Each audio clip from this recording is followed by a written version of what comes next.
What's it like to live in a country with conscription? Rishi Sunak has said he'd bring back national service in the UK if the Conservatives win the general election. Well, here in Estonia, they haven't just had conscription for men since their independence from Russia in 1991. This year, they also made defence education compulsory in all secondary schools.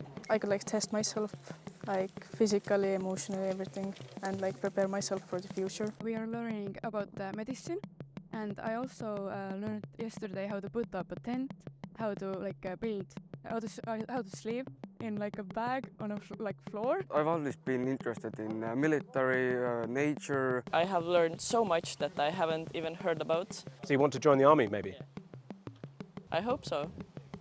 Ready to fight for Estonia? Yes, but sleeping in tent, no.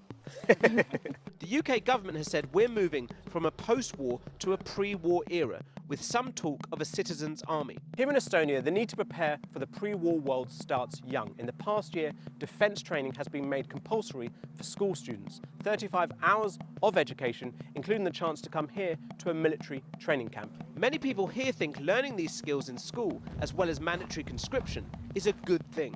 I think it's important for everybody to defend their home and to have the skills necessary to do what it takes to defend their home country. I think that countries like UK should have the conscription because it lets everybody know what to do in case of war. And Estonia's Prime Minister supports the idea of national service in other NATO countries. I highly recommend it. I highly recommend it for several reasons. First, that all the adults, males, the men, all the men will get training. So if there is something happening, then they know what to do.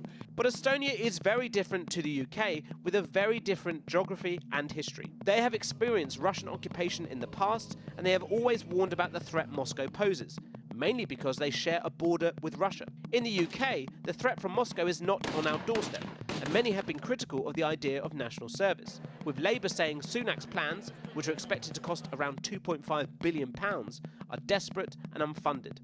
But the Conservatives will hope to win over some voters ahead of the general election.